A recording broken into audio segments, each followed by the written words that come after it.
چھوڑے، گالیاں بکنا نہ چھوڑے، غیبت کرنا، چغل خوری اور جھوٹ بولنا، یہ تمام چیزوں کو نہ چھوڑے، تو پھر اللہ تعالیٰ کو ایسے روزے دار کے بھوکے پیاسے رہنے سے کوئی مطلب و غرض نہیں، اس کے روزے کو اللہ تعالیٰ پسند نہیں فرماتا۔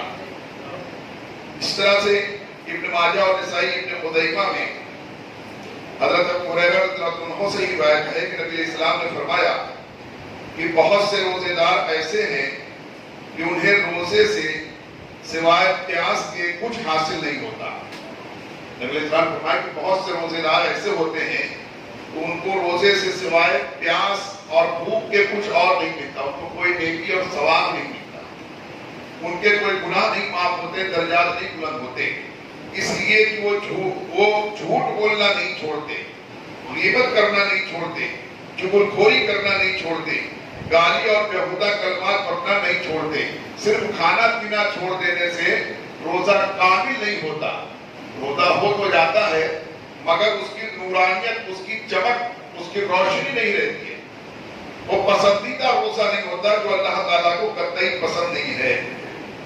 اس طریقے سے حضرت ابو عبیدہ اور طبرانی میں حضرت ابو ہریرہ رضی اللہ عنہ سے روایت ہے کہ نبی اسلام نے فرمایا کہ روزہ سپر ہے جب تک اسے پھاڑا نہ جائے۔ نبی اسلام نے فرمایا کہ روزہ سپر ہے، یعنی ڈھال ہے، وہ ڈھال جو تلواروں کی ضرب کو روک لیتی ہے۔ نبی اسلام نے فرمایا کہ روزہ اسی کے مثل مضبوط ڈھال ہے جب تک کہ اس کو پھاڑا نہ جائے، تب تک یہ کام کی ڈھال ہے۔ تو صحابہ کرام نے عرض کیا کہ کس چیز سے کوئی پھاڑے گا، اپنا ڈھال کیسے کوئی پھاڑ دے گا؟ صحابہ کرام نے تعجب سے عرض کیا تو نبی اسلام نے فرمایا کہ جھوٹ اور غیبت کی وجہ سے، کہ بندہ روزہ رکھے گا اور جھوٹ بولے گا، روزہ رکھے گا اور غیبت اور چغل خوری کرے گا، تو ان تمام غلط عمل کی بنیاد پر اس کا روزہ جو ہے بے نور ہو جائے گا، کہ روزے کی بنیاد پر جو صفر اس کو حاصل ہونی تھی وہ نہیں ہو پائے گی، بلکہ اس کی ڈھال پھٹ جائے گی، جو اس کو اللہ کے غضب سے نہیں بچا پائے، جو جہنم کے آگ سے نہیں بچا پائے، جو دنیاوی پریشانیوں اور رسوائیوں اور ذلتوں سے نہیں بچا پائے۔ ان تمام روایتوں کے سننے کے بعد پتہ یہ چلا کہ روزہ فقط بھوکا پیاسا رہنے کا نام نہیں ہے، بلکہ روزہ رکھیں تو پرہیزگاری بھی کریں، لغویات سے، خواہشات سے، فضولیات سے بچیں بھی، گالی گلوچ کرنے سے بچیں، جھوٹ بولنے سے بچیں، غیبت کرنے سے بچیں، چغل خوری کرنے سے بچیں، جھگڑا لڑائی کرنے سے بچیں، ملاوٹ کرنے سے بچیں، نام قول میں کم بیسی کرنے سے بچیں، برے لوگوں کی صحبتوں سے بچیں۔ بہت سے روزے دار ہیں، بیچارے روزہ رکھتے ہیں، نماز بھی پڑھتے ہیں الحمدللہ، مگر وہ بے نمازیوں کے پاس بیٹھتے اٹھتے ہیں، بے روزے دار لوگوں کے پاس اٹھتے بیٹھتے ہیں، تو کوئی یہ سوچتے ہیں بھائی ہم تو روزے سے ہیں اور ہم تو جب نماز کی اذان ہوتی ہے تو ہم نماز کے، اب وہ لوگ نہیں آتے تو ہم کیا کریں، ہم تو نماز بھی پڑھتے ہیں، روزہ بھی رکھتے ہیں، مگر ان کے پاس بیٹھنے کی وجہ سے بہت سارا گناہ نہ چاہتے ہوئے بھی اس سے ہوتا رہتا ہے۔ جیسے کہ وہ روزے دار ہے نہیں، وہ کوئی چیز کھائیں گے پیئیں گے، وہ جھوٹ بولیں گے، غیبت کریں گے، نماز کے وقت میں اذان سن کر کے بھی ان کو کوئی احساس نہیں ہوگا، اذان ہوتے رہے گی، بات کرتے رہیں گے، تو ان کے گناہ میں یہ بھی شامل ہوگا، ان کے ساتھ بیٹھ کر گناہوں پر یہ مدد کرے گا۔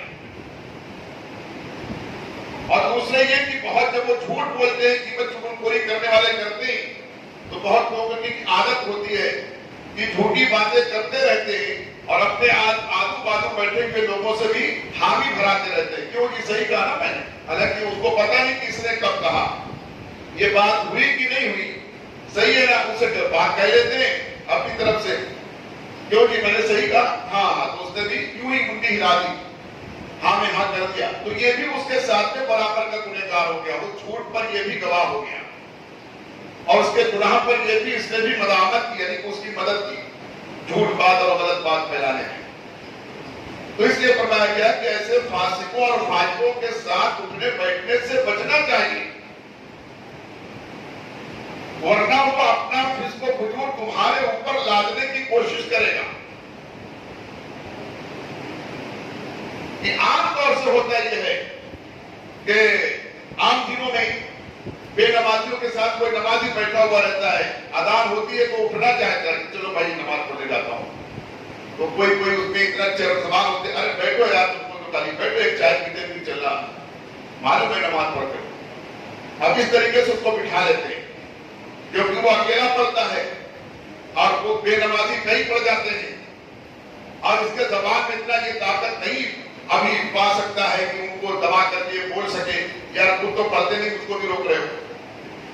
اور دوسرے ان کی صحبت کا اثر بھی اس پر ہے, ان کی بات مان کے بیٹھ جاتے ہیں. ٹھیک ہے جلدی بولو بھی پی لیتے ہیں, جلدی بلاؤ بھی چائے پی کے پی. اب وہ چائے آنے جانے جلدی کرنے میں بھی جماعت کو چھوڑ گئی, جماعت کو چھوڑ گئی.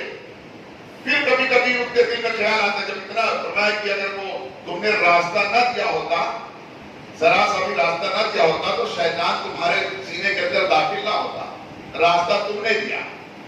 تو جب جماعت چھوڑ گئی تو شیطان اور غالب آتا ہے, کہتا ہے چلو ابھی جانا ہے اکٹھے پڑھ لینا, اب جب اثر میں جانا تو زور بھی پڑھ لینا, تو اب قصر بھی ہو گئی. اسی طریقے سے فرمایا کہ غلط لوگوں کے صحبت میں بیٹھنے سے انسان, اچھا انسان بھی برائیوں کا خوگر بن جاتا ہے, برائیاں کرنے والا بن جاتا ہے, کبھی کبھی بغیر یہ بھی برائیوں میں حصے دار ہو جاتا ہے. اس لیے ہمیں کوشش کرنا چاہیے کہ اپنی صحبت کو بہتر بنائیں, اپنے ماحول کو اچھا بنائیں, اپنے معاشرے کو اچھا بنائیں, اچھے لوگوں کے ساتھ اٹھے بیٹھیں, نمازیوں کے ساتھ اٹھے بیٹھیں, روزے داروں کے ساتھ رہیں, خواہشات اور جھوٹ اور غیبت چغلی کرنے والوں کے ساتھ نہ اٹھے بیٹھیں, ورنہ ہمارے اعمال بھی پراگندہ ہو جائیں گے, یعنی کہ خراب ہو جائیں گے. اس طریقے سے فرماتے ہیں کہ ابو داؤد نے حضرت ابو ہریرہ رضی اللہ عنہ سے روایت کی ہے کہ ایک شخص نے نبی کریم علیہ السلام سے روزے دار کو مباشرت کرنے کی اجازت چاہی, تو حضور علیہ السلام نے اس کو اجازت دی. پھر ایک دوسرے شخص نے حاضر ہو کر کے یہی سوال کیا تو نبی علیہ السلام نے اس کو منع فرما دیا. جن کو اجازت دی تھی وہ بوڑھے تھے اور جن کو منع کیا وہ جوان شخص تھا. جیسا کہ کل غالباً آپ نے اس بات پایا تھا کہ اگر کوئی بھول کے کھا پی رہا ہے اور اگر کھانے والا بوڑھا ضعیف ہے اور تو آپ نے دیکھ لیا تو اس کو فوراً منع مت کر دو, یہ روزہ نہیں ہو گیا. اور جوان کو دیکھو تو فوراً منع کر دو, جوان کو دیکھو تو فوراً منع کر دو, اس میں تم گنہگار نہیں ہوگے کہ دیکھا تو تم نے منع کیوں نہیں کیا. حالانکہ برائی کو دیکھ کر کے روکنا یہ مسلمانوں پر فرض قرار دیا جائے کہ جب تم سامنے دیکھو برائی ہو رہی تو اس کو روکنے کی کوشش کرو. اگر ہاتھ سے روکنے کی طاقت ہے تو ہاتھ سے روکو, جا کے پکڑ لو ہاتھ, مارو اس کو, برائی مت کرنے دو. اور اگر ہاتھ سے روکنے کی طاقت نہیں ہے تو زبان سے روکو, اس کو کہو, منع کرو, مت کرو, یہ برائی ہے, یہ گناہ ہے, ہم یہ محلے میں نہیں کرنے دیں گے تم. فرمایا اگر یہ بھی طاقت نہ ہو تو اس برے کام کرنے والے کے پاس سے ہٹ جاؤ, اس جگہ سے ہٹ جاؤ. اور یہ ہٹ جانا فرمایا یہ سب سے کمزور ترین ایمان ہے. جو ہاتھ سے بھی نہ روک سکے, زبان سے بھی نہ روک سکے, اب خالی اس کو برا جانتا ہے, ہٹ جاتا ہے, یا دل میں برا جانتا ہے, فرمایا یہ ایک دم کمزور ایمان کا جو ہے تو نتیجہ ہے. ایک دم کمزور ایمان کی دلیل یہ ہے کہ وہ خالی دل میں برا جانتا ہے, منع نہیں کرتا. آج اللہ ماشاءاللہ اس طریقے سے بہت سارے لوگ پائے جاتے ہیں, بلکہ یہ ماحول ہوتا جا رہا ہے, لوگ منع نہیں کرتے. بہت زیادہ کوئی کہتا ہے تمہارے محلے میں بہت ایسی برائیاں ہوتی ہے, کیا کرے تو جیسا کرے گا ویسا بنے گا, ہم کیا سب کا ٹھیکہ ہم نے لیا ہے, ایسا کہہ کر کے ٹال دیتے. یہ ایک دم کمزور ایمان کی دلیل ہے. تو اس لیے فرمایا کہ ایسے لوگوں کے ساتھ فرمایا کہ بوڑھے کو دیکھو اگر کوئی غلطی مبتلا ہو گیا ہے, یعنی روزہ دار ہو کے بھی کچھ چائے پیا تھوڑا کھا رہا ہے, تو فرمایا کہ اس کو فوراً منع مت کرو. جوان کو دیکھو تو فوراً منع کرو, تو منع کر دو. اب فرماتے اس طریقے سے راوی بیان کرتے ہیں کہ بے شمار بار کئی مرتبہ نبی علیہ السلام کو روزے میں مسواک کرتے دیکھا گیا. نبی علیہ السلام جب روزے سے رہتے تو بھی مسواک برابر کرتے. صحابہ کرام روایت فرما رہے کہ ہم نے کئی مرتبہ بے شمار مرتبہ نبی اسلام کو روزے کی حالت میں مسواک کرتے ہوئے دیکھا. تو بعض اوقات کے لوگ سوچتے ہیں کہ مسواک کرنے سے روزہ ٹوٹ جاتا ہے. کوئی یہ کہتے ہیں نیم کی لکڑی جو ہوتی ہے بہت کڑوی ہوتی ہے، پھر اس کا کڑوا پن منہ میں معلوم پڑتا ہے، پھر وہ حلق سے بھی اتر سکتا یا اتر جاتا ہوگا تو اس سے روزہ ٹوٹ جائے گا. نہیں ٹوٹتا. نبی اسلام کی سنت مبارکہ ہے مسواک کریں. بعض اوقات لوگ یہ سوچتے ہیں کہ صبح سے دوپہر سے پہلے مسواک کر لیں، دوپہر کے بعد مسواک کریں گے تو روزہ ٹوٹ جائے گا. ایسا نہیں. مسواک پانچوں وقت نماز کے لیے مسواک کرنا یہ سنت ہے، عام دنوں میں بھی اور حالت روزے میں بھی مسواک کرنا یہ سنت اور اس کی بہت فضیلت ہے. فرماتے روزے دار کو بلا عذر کسی چیز کا چکھنا یا چبانا یہ مکروہ ہے. روزے دار کو بغیر شرعی عذر کے کسی چیز کو چکھنا یا چبانا یہ مکروہ ہے. اور مکروہ افعال سے، مکروہ فعل اور عمل سے کسی بھی عمل کی نورانیت، اس کی جو چمک ہوتی ہے وہ ختم ہو جاتی ہے. آج کے جیسے ہم لوگ کپڑے پہنتے ہیں، کپڑے آج کل پھٹتے تو ہے نہیں جلدی، اتنے زیادہ کپڑے رہتے ہیں کہ اتنا بدل کے پہنتے ہیں ان کو گھسنے اور پھٹنے کا موقع ہی نہیں ملتا. ہاں کسی کا رنگ کلر تھوڑا سا پانچ پڑ جاتا ہے، اس کی چمک تھوڑا جو اس کا برائٹ ہوتا ہے، جو وائٹنس ہوتا ہے، کبھی کبھی یہ تھوڑا کم ہو جاتا ہے تو لوگ اس کو ریٹائر کر دیتے ہیں. تو ابھی اس میں چمک نہیں ہے، اب ہے تو بہت مضبوط مگر اس میں چمک نہیں ہے، اس لیے اس کو ہٹا دیا دوسرا لے لیا. ایسا پھٹا تو نہیں ہے کہیں بھی لیکن وہ اس کی چمک مر گئی، کلر اچھا نہیں ہے، کوئی نہیں. تو ایسے ہی اعمال جو مکروہ ہو جاتے ہیں اس کی چمک ختم ہو گئی. تو جو کپڑا یا جوتا چپل کی چمک ختم ہو جائے تو ہم کو وہ چیز پسند نہیں ہے، بھلے سے مہنگا اور سستا اس کی بات کی نہیں. چمک گئی، ہمارے نظر سے اتر گیا. تو جو اعمال کی چمک نہیں رہے گی وہ اللہ کیسے پسند کرے گا؟ جس اعمال کی چمک ختم ہو جائے، نورانیت ختم ہو جائے تو اللہ کو کہاں وہ پسند آئے گا؟ جب چمک ختم ہو جانے تو ہمیں کوئی چیز، سامان، اشیاء پسند نہیں آتے. اس لیے ہمیں مکروہ اعمال سے بھی بچنے کی کوشش کرنا چاہیے. کوئی بھی وہ اعمال نہ کرے جس سے عمل مکروہ ہو جاتے، اس سے بچے، ورنہ مکروہ ہو جانے کے سبب سے اللہ کے لیے ناپسندیدہ ہو جاتے ہیں. اور جو اللہ نہیں پسند کرتا وہ چاہتا ہے کہ اس کو بندے بھی پسند نہیں کریں. اور جس چیز کو اللہ پسند کرتا ہے وہ فرشتوں میں اعلان کرتا ہے، اعلان کرو کہ اللہ فلاں کو پسند کرتا ہے، اس کو تم بھی پسند کرو. جب تک قوم مسلم اللہ کی بارگاہ میں پسندیدہ تھی، واللہ کسی قوم کو آنکھ اٹھا کے دیکھنے کی ہمت نہیں پڑتی تھی. جب سے قوم مسلم اب نگاہ قدرت سے غالباً گر گئی ہے تو آج ہر کوئی آنکھ کیا، انگلی کیا، ہاتھ اٹھانے کے، پیر اٹھانے کے اس قوم پر. ورنہ مٹھی پر مسلم کی جماعت بڑی بڑی جماعتوں پر غالب آتی تھی. تاریخ بھری پڑی ہے، قرآن اس کی شاہد ہے. مگر آج اتنی بڑی جمعیت ہے مسلمانوں کی، ہمارے قوم ملت کی، تقریباً 2.25 ارب لوگ ہیں اس وقت پورے زمین پر مسلمان، اور 56 سے 57 ممالک ہیں ہمارے اپنے مسلم ممالک جو کہے جاتے ہیں. مگر آج دیکھو سب کے سب جو ہے ایک دوسرے کو دیکھنے میں لگے ہوئے ہیں، کسی کے پاس خود کی کوئی طاقت نہیں.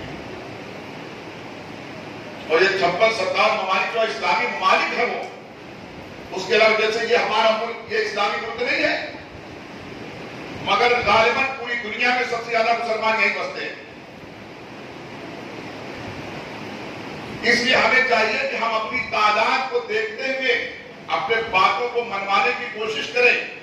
اور بات فقط جو ہے زبان درازی سے نہیں مانی جاتی، عمل و کردار سے منوائی جاتی ہے. بات منوانا ہے تو اپنے عمل و کردار کو ایسا کرو. فقط عید کی نماز پڑھ لینے سے میدان خالی نہیں دیا جائے گا ہم کو. جب روز نماز پڑھیں گے تب ہمیں جگہ ملے گی، نہیں تو عیدگاہ بھی چلی جائے گی. یہ وہ باتیں ہیں جن پر پوری ملت کو غور فکر کرنے کی آج ضرورت ہے.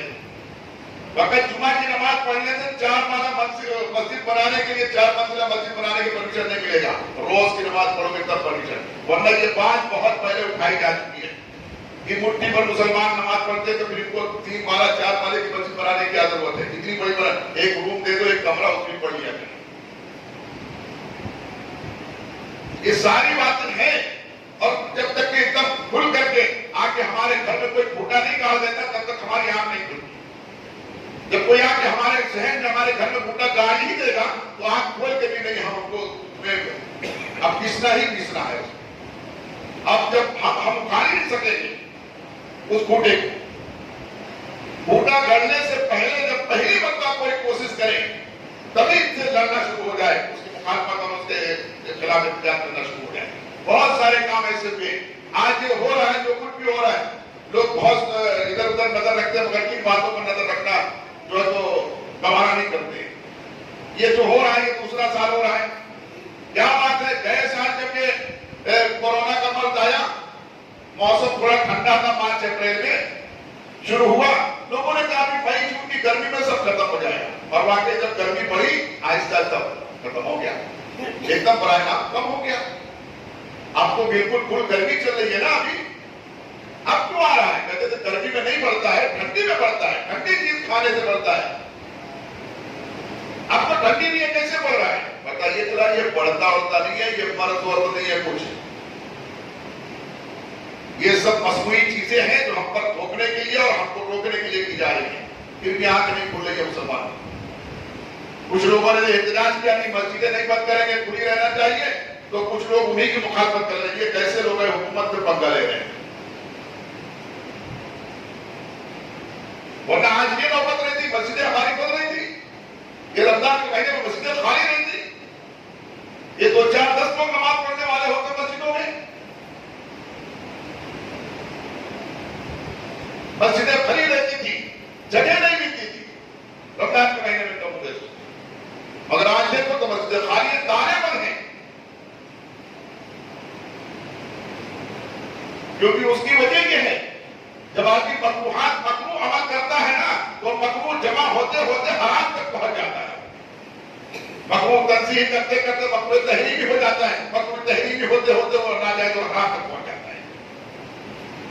پہلے آدمی کہتا ہے اتنا چلتا ہے, چھوٹا سا کوئی عمل اتنا تو چلتا ہے, مطلب چل جائے گا اتنا میں, پھر بولے پورے ہاتھ سک جائے حرام کاری میں, پھر بولے چلتا ہے. اب ماحول یہی ہو گیا. تو آج ضرورت اس بات کی ہے کہ ہم سارے کے سارے لوگ اس کی خاطر کھڑے ہو جائیں, اپنے دین کا کام کریں, اس کی فکر کریں. اس کے بغیر کوئی چارہ نہیں ہے. دین کا کام کرنا بالکل ہمارے لیے بالکل اس وقت فرض ہو گیا ہے. کیونکہ دین کا کام کوئی سیٹ کا کام نہیں ہوتا, اللہ کا کام ہوتا ہے. جب ہم اللہ کے کام میں لگے, حدیث قدسی ہے کہ جو بندے اللہ کے کام میں لگ جاتے اللہ تعالیٰ اس کے کام میں لگ جاتا ہے. اب یہ کر رہا تھا کہ مکروہات جو ہیں ان کی وجہ سے اچھے اعمال بھی بے نور ہو جاتے ہیں. اور بے نور چیز, بے چمک کی چیز, جس کی چمک اور روشنی مار پڑ جائے, وہ اللہ کو ایسی چیزیں پسند نہیں ہے. فرماتے ہیں کہ روزے دار کو بلا عذر کسی چیز پر چکھنا یا چبانا مکروہ ہے. اب یہ چکھنا اور چبانا یعنی کوئی چیز منہ میں رکھ کے چبانا یہ بھی مکروہ ہے. کسی چیز کا چکھنا بغیر شرعی عذر کے یہ بھی مکروہ ہے. میں نے پچھلے دنوں میں بتایا تھا کہ چکھنا کسے کہتے ہیں. چکھنے سے مراد یہ نہیں کہ لے کر کے کھا کے حالت سے اتار لیا. چکھنے سے مراد یہ زبان پر رکھا, کھٹا میٹھا ترس ہے کہ جو سیڑھی ہے معلوم پڑ گیا, اس کے بعد دھوپ دیا, حلق سے نہیں اتارا. حلق سے اتارنے کا نام چکھنا نہیں. مگر یہ چیز, یہ ڈیفینیشن اس کو معلوم نہیں ہے اکثر لوگوں کو. وہ ساتھ سوچتے ہیں کھا لیں گے تب معلوم پڑے گا کیا چکھا ہے. اور چبانا, جب کھانا نہیں ہے تو چبانا کیا, مگر کبھی ضرورت پڑ جاتی ہے. یہ کو نہیں معلوم ہے تو یار جب ایسا ہے تو چبانے کی اجازت ہی نہیں رہنا چاہیے. شرعی عذر نہ ویسے نہیں, چبانے کی اجازت ہے, عذر ہوتا ہے, چکھنے کے عذر ہوتے ہی. کوئی باندھی ہے, نوکرانی ہے, کوئی جو تو بیوی ہے, اس کا شوہر بہت جو تو درست مجاز ہے, ذرا بھی نمک کم زیادہ ہوا, تیز ہوا تو ڈنڈے ہی کھا لیتا ہے, گالیاں بکتا ہے, مارتا پیٹتا ہے, تو اس کو چکھنے کی اجازت ہے, مگر زبان کو رکھ کے تھوک دے. یہ ہے چکھنا. کسی کا چھوٹا سا بچہ ہے, ماں روزے سے ہے, بچہ بھی کوئی چیز چبا کے نہیں کھا پاتا, روٹی تو ہے مگر بچہ چبا نہیں پائے گا, تو ماں اپنے منہ میں رکھ کے چبا کر کے پھر اس کو کھلائے. یہ چبانے کی اجازت ہے. خود نہ کھائے, الگ سے نہ اتارے. ایسی چیز ہے جو بچے کو کھلا سکتے ہیں مگر بچہ چبا نہیں پائے گا اس چیز کو, تو وہاں عذر ہے. ماں کو بچے کو کھلانا ہے, پالنا ہے, تو اپنے منہ میں چبا کر کے کھلا دے، پھر تو کھلا دے. مگر ہم ایسی چیزوں کو تو آج نہ جانے کون کون سے آٹے میں بنے ہوئے چائنیز فوڈ تو کھانا گوارا کرتے ہیں، مگر یہ 500 کے ٹپو میں رکھ کے چبا کے پھر بچوں کے لیے کتنا رنگین کا کام ہے، یعنی بڑا ناپسندیدہ ہے. یہ شریعت اور اسلام کی اجازت ہے تو یہ ناپسندیدہ ہے. اور نہ جانے کس کے ہڈیوں کے جو تو سبوت بنا کر پاؤڈر بنا کر اس میں ملا کر کے اور بنا کے کھلا رہے ہیں چائنیز فوڈ کون سے سب ہے نا، کھا لو تو منہ میں اور پیٹ میں انگارہ لگ گیا، چکن انگارہ کھا رہے ہیں. یعنی ایسا نام بھی خطرناک ہے پھر بھی چھوڑتے نہیں، انگارے کھا رہے ہیں. تو بہرکیف تو اس میں گھی نہیں آتا، وہ کھانا دیکھو تو ایسا لگتا ہے کہ وہ سانپ بچھو گیڈول ہے، اس کو کھا رہے ہیں، اس میں گھی نہیں آتا.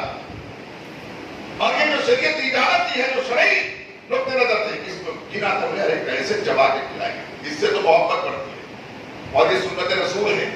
صحابہ کرام کے گھر میں کوئی بچہ پیدا ہوتا تو تفریح کے لیے نبی اسلام کی بارگاہ میں لے کے آتے، آقا علیہ السلام کے منہ میں کھجور وغیرہ رکھ کر کے چبا اس کو کھلا دیتے، بڑا بابرکت ہوتا. تو یہ معلوم نہیں ہے کہ اس کو ناپسند کرتے ہیں. تو جب اللہ اور اس کے رسول کی پسندیدہ چیزوں کو لوگ ناپسند کرنے لگیں گے تو اللہ تعالیٰ کے اپنے ناپسندیدہ لوگوں کو ان کو مسلط کر دینا، اور وہ یاد ہو رہا ہے. تو یہ مکروہ ہونا یہ ناپسندیدہ ہونے کی دلیل ہے. اب فرماتے ہیں کوئی چیز خریدی اور اس کا چکھنا ضروری ہے، کہ نہ چکھے گا تو نقصان ہوگا، دھوکہ کھا لے گا، تو ایسے وقت میں بھی اس کو چکھنے میں حرج نہیں، چکھ سکتا ہے. مگر چکھنا وہی ہے چکھ کے تھوک دے. کھایا بھی روزہ گیا، اگر کھائے گا تو روزہ ٹوٹ جائے، چکھ کر کے تھوک دے. وہی چیز آدمی خرید رہا ہے اس کا چکھنا ضروری ہے تو اس طریقے سے چکھ سکتا ہے. اسی طریقے سے گلاب یا مشک وغیرہ سونگھنا، داڑھی مونچھ میں تیل لگانا اور سرما لگانا یہ مکروہ نہیں ہے. مگر جب کہ زینت کے لیے سرما لگایا جائے اس لیے تیل لگایا کہ داڑھی بڑھ جائے، حالانکہ ایک مشت داڑھی ہے. تو یہ دونوں باتیں بغیر روزے کے بھی مکروہ ہے اور روزے میں زیادہ مکروہ ہے. فرما رہے ہیں کہ داڑھی میں تیل لگانا مکروہ نہیں، سرما لگانا مکروہ نہیں، بال وغیرہ یا جسم کے اندر تیل کی حاجت ہے لگانا یہ مکروہ نہیں. مگر فرمایا اگر زینت کے لیے لگائے گا کہ چہرہ کو چمکے تیل لگا لیا، لوشن وغیرہ لگا لیا، کریم لگا لیا، زینت اور میک اپ کے لیے لگایا، فرمایا تو روزے کی حالت میں مکروہ ہے. داڑھی میں لگایا، اگر داڑھی چھوٹی ہے، ایک مٹھی نہیں ہے، ایک مٹھی نہیں ہے، کم ہے، تو اس لیے تیل لگاتا ہے تاکہ ایک مٹھی کی جلدی سے ہو جائے، بڑی ہو جائے. فرمایا تب تو سنت نہیں ہے. داڑھی میں تیل لگانا بھی سنت ہے، کنگھی کرنا بھی سنت ہے، مگر ایک مٹھی کی ہے پھر بھی تیل لگا رہے چمکانے کے لیے، فرمایا کہ مکروہ. آنکھوں میں سرما لگاتا ہے، آنکھ کی بینائی کے لیے لگاتا ہے، الحمدللہ کوئی قباحت نہیں. سنت رسول کے حساب سے نبی اسلام میں سرما لگاتے تھے، سنت پر عمل کرنے کے لیے لگاتا ہے تو الحمدللہ مبارک. لیکن زینت کے لیے میک اپ کرنے کے لیے لگاتا ہے یہ اور کوئی سنت تو نہیں ادا کر پہنتا ہے. پینٹ شرٹ سرما لگاتا ہے اور کوئی کہے تو سنت پر یہ پینٹ شرٹ کا کون سے سنت ہے، خالی سرمے لگانے کی سنت یاد آئی تو میک اپ کرتا ہے. ٹی شرٹ اور جینس پہن کر کے نکلتا ہے، ہاتھ میں کڑے ہو جائے اور سرما کیوں پٹے کیا بولتے تم دار سرما لگا کے تو میک اپ، تو اس میک اپ کو کرنا وہ مکروہ ہے. آخروں میں وہ کرنا مکروہ ہے، روزے میں اور زیادہ ہی مکروہ ہے. تو لہٰذا ان چیزوں کا جاننا ہم سب کے لیے بے انتہا ضروری ہے. فرماتے روزے میں مسواک کرنا مکروہ نہیں، بلکہ جیسے اور دنوں میں سنت ہے روزے میں بھی مسنون ہے. مسواک خشک ہو یا تر ہو، اگرچہ پانی سے تر ہو، کسی بھی طریقے سے مسواک خشک ہو، ایک دم کڑک ہو یا تر ہو، گیلی لکڑی ہو، ہر حالت میں مسواک کرنا بہرحال سنت رسول ہے، مسنون ہے. مسواک کر سکتے، مسواک کرنے سے روزہ مکروہ نہیں ہوتا ہے. ٹھیک ہے. اب اگر آپ کو کوئی سوال پوچھنا ہے تو آپ پوچھ سکتے ہیں.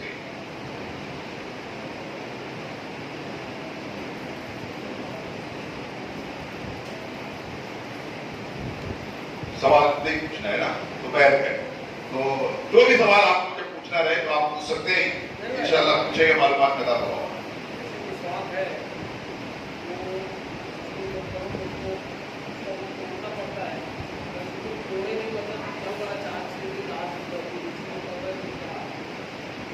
ہاں پوچھ لیں کہ مسواک جو ہے اس کا جو برس ہوتا ہے بنا رہتا ہے، تو اس کو جب مسواک کرنا ہو تو توڑ کر کے نیا کچھ ہی بناؤ. تو اگر کوئی ہر بار نیا نہیں بناتا ہے, روزانہ یا 5 وقت نیا نہیں بناتا, بلکہ ایک مرتبہ بنا کے 4-5 دن چل رہا ہے, تو بھی کوئی مذائقہ نہیں کر سکتے. جب تک کہ وہ بالکل خراب نہ ہو جائے, باریک نہ ہو جائے کہ دانت میں لگنے لگ جائے, تو برش آپ کر سکتے ہیں. اور مسواک کرنے کا جو طریقہ یہ ہے کہ اس کو اچھے سے دھو لیں, بسم اللہ شریف پڑھ کر کے داہنے ہاتھ میں پکڑ کر کے اس کو اس طریقے سے کریں کہ پہلے جو ہے تو داہنے ہاتھ میں پکڑ کر کے پہلے دائیں طرف یہ اس طریقے سے ایسا پکڑیں کہ 3 انگلیاں اس کے اوپر رہے, یہ ایک چھوٹی والی نیچے رہے, یہ چھوٹی والی نیچے رہے, 3 اوپر رہے, چھوٹی نیچے رہے, اور یہ انگوٹھا جو ہے اس کے سرے پر ایسا رہے, یہ نیچے نہ رہے بلکہ ایسا رہے. اس طریقے سے پکڑیں. ایسا پکڑنا یہ کتابوں میں لکھا ہے, مسنون بتایا گیا ہے. 3 انگلیاں اوپر رہے, چھوٹی والی نیچے رہے, اور انگوٹھا جو ہے اس کے سرے پر ایسا اس طریقے سے. اب داہنی طرف اوپر کے دانت میں کم سے کم 3 مرتبہ ایسا کرے, پھر اس کو دھو لیں اور کلی بھی کریں. پھر بائیں طرف اوپر کے دانت میں 3 مرتبہ کرے, پھر اس کو دھو لیں, اور اس کے بعد پھر داہنی طرف نیچے کے دانت میں 3 مرتبہ اس طریقے سے کرے اور پھر دھو لیں, اور پھر بائیں طرف نیچے کے دانت میں 3 مرتبہ کرے اور پھر اس کو دھو لیں. یہ ہے کرنے کا طریقہ. مسواک اگر آپ یوں رکھتے ہیں کہ اس کو دھو کر کے ایسا رکھیں, ایسا نہ رکھیں. اگر کسی وجہ سے رکھا آپ کو ایسے گر گیا تو کوئی حرج نہیں, کوئی گناہ نہیں. صحیح طریقہ یہ ہے کہ اس کو ایسا رکھیں, کیا رکھیں. اگر یہ گر گیا, ایسا کہیں ہو گیا تو کچھ کوئی گناہ نہیں ہے. ایسا الٹا جان بوجھ کر کے نہ رکھیں. یہ بھی بہت قیمتی شے ہے, لوگ معاملے سے لکڑی سمجھتے ہیں. حالانکہ یہ ایسی چیز ہے, یہ فرمایا کہ مرنے کے وقت میں یہ کلمہ یاد دلائے گی. موت کے وقت میں یہ مسواک جو ہے کلمہ یاد دلائے گی, اور یہ اللہ کا قرب حاصل کرنے کا بہترین ذریعہ ہے. تہذیب کو صاف بھی کرتی ہے, مضبوط بھی کرتی ہے دانتوں کو, اور یہ اللہ کے ذکر میں لذت بھی بڑھا دیتی ہے. مسواک کر کے نماز پڑھے گا تو بعض روایتوں میں آیا کہ ایک نماز پڑھنے والے کو 70 نماز پڑھنے کا ثواب ملے گا. ایک روایت میں 90 نماز پڑھنے کا ثواب ملے گا. بغیر مسواک کے پڑھے گا تو ایک نماز کا 1 ثواب ملے گا. تو بہرحال اس لیے اپنی فضیلت ہے. تو یہ مسواک اگر یہ پوچھے ہر وقت جو تو نہیں بنایا نیا طریقے سے, ایک مرتبہ بنا لیا تو 2-3 دن چلتا رہا, اس کے بعد جب بہت چھوٹا ہو جائے بالکل یہ لکڑی سخت محسوس ہونے لگے تو پھر نئے سرے سے بنا لیں. مسواک بعض لوگ تو پورا ایک ہاتھ کے لے لیتے ہیں, بعض والوں کو بھی ایک طرف یہ کرے ایک طرف وہ کر لے تو بھی ایسا ہو جائے. تو یہ ایک بالش سے زیادہ نہیں رہنا چاہیے. وہ کہاں فرماتے ہیں ایک بالش سے بڑی جو رہتی ہے تو بعض دکان نے یہ فرمایا کہ اس پر شیطان بیٹھتا ہے جو بہتاتا ہے. اللہ جانے یہ کہاں تک صحیح ہے, بات جو علماء نے بیان کیا. تو بہتر ایک بالش سے بڑی نہیں لینا چاہیے. ایک بالش رہے, پھر آہستہ آہستہ چھوٹی ہو جائے, تب تک مسواک کرے جب تک کہ پکڑنے کے لائق ہے. اتنا بھی رہ گئی تب تک کریں. جب بالکل پکڑنے میں نہیں آئی تو اب اس کو ایسے کر کے ایسا ایسا نہیں کریں, چھوٹی ہو جائے ہے نا. تو ایک دم چھوٹی ہو جائے تو پھر اس کو چھوڑ دیں. بعض لوگ مسواک کرتے تو مسواک کے آخر اس کو پھاڑ دیتے ہیں. یہ ہندوانہ چیزیں ہیں یہاں اس دیش میں, ایسا لوگ کرتے ہیں ان کی چیزوں کو بھولیں گے نا. ان کو پھاڑ کر کے پھر زبان کی گھس کے کام لے لیتے, پھر اس کو پھینک دیتے. ایسا پھاڑنا والا نہیں, بلکہ جب چھوٹی ہو جائے پکڑنے کے لائق نہ رہ جائے تب آپ اس کو کہیں محفوظ جگہ پر ڈال دیں, گٹر میں نہ پھینک دیں, گندی جگہ پر نہ ڈالیں. ہو سکے تو لے جا کے دفن کر دیں. اب اس کی اہمیت کو جو سمجھے گا وہ ایسے ہی کرے گا. یہ بہت اہمیت والی چیز ہے جو میں نے پہلے رکھی ہے. ہو سکے تو لے جا کے دفن کر دیں, ورنہ ایسی جگہ پر ڈالیں جہاں گندگی نہ ہو. کچرے میں نہ ڈالیں, گٹر میں نہ ڈالیں. سمجھ رہے, بعض لوگ مسجدوں کو خوب کرتے ہیں اور وہی وہ کھانے میں ڈال دیتے ہیں. اب مودی صاحب حیران رہتے ہیں, ٹرسٹی لوگ حیران ہیں, کیا پھنس گیا کیا پھنس گیا ہے نا, نکلتا ہے. تو اس میں وہ دکان میں بھی نہ ڈالیں, لے جا کے کہیں سوٹی کی جگہ پہ ڈالیں. ٹھیک ہے, اللہ تعالیٰ ہم سب کو دیکھنے کی توفیق عطا فرمائے. آپ کہہ رہے تھے کوئی آدمی گناہ کرتا ہے اس کو منع کرو. اگر ان کی لڑکی ہے, یہ آدمی ان کے گھر آتا ہے, کون منع کرے گا؟ یہ منع کریں گے نا. اگر یہ نہیں منع کر رہے, ان کی بیوی منع نہیں کر رہے, اگر دوسرا آدمی منع کرتا ہے تو وہاں جھگڑا ہوگا.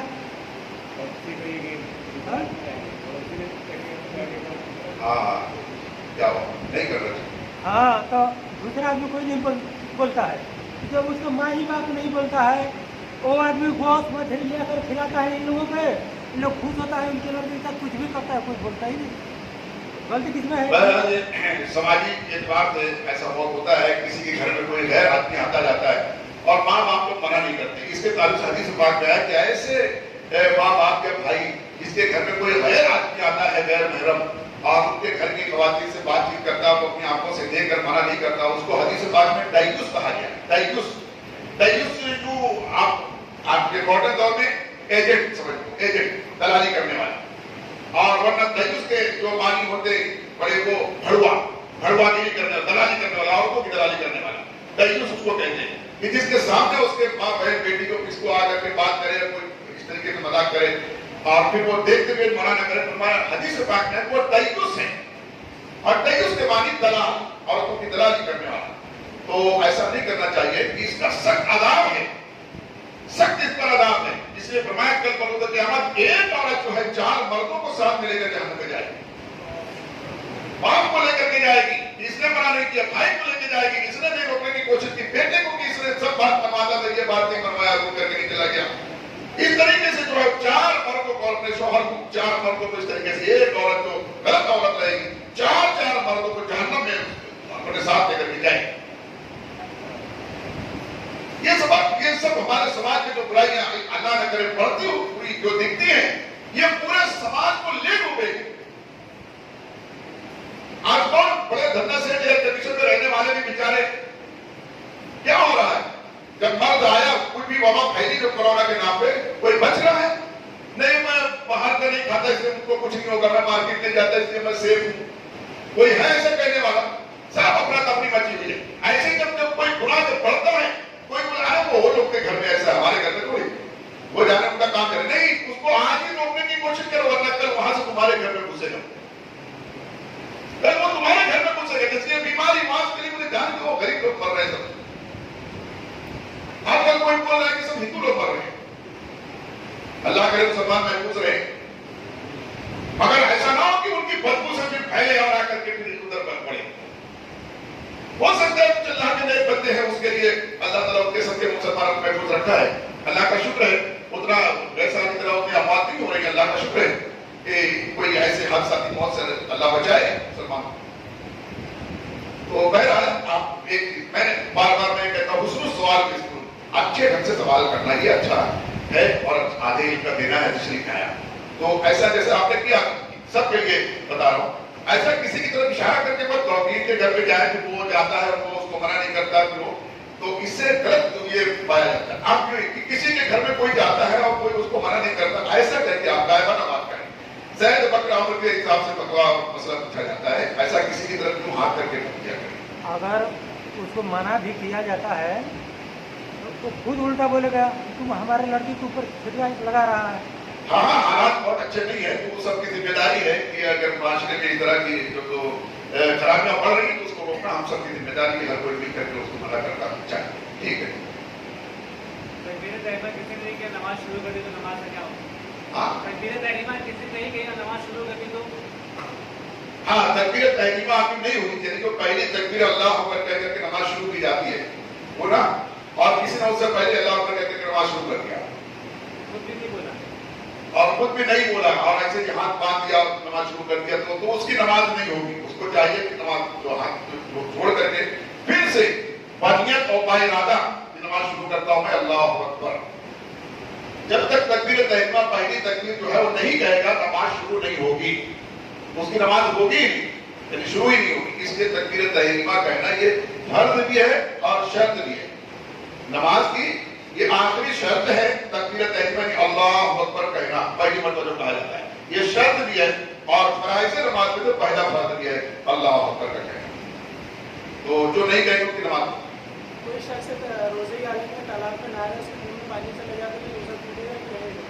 نہانے تالاب میں نہا رہا ہے روزے کیا پوچھ رہے کہ کوئی شخص روزے کی حالت میں تالاب میں نہر میں کہیں نہا رہا ہے اور اس کے منہ میں پانی چلا گیا تو روزے کا کیا حکم ہے؟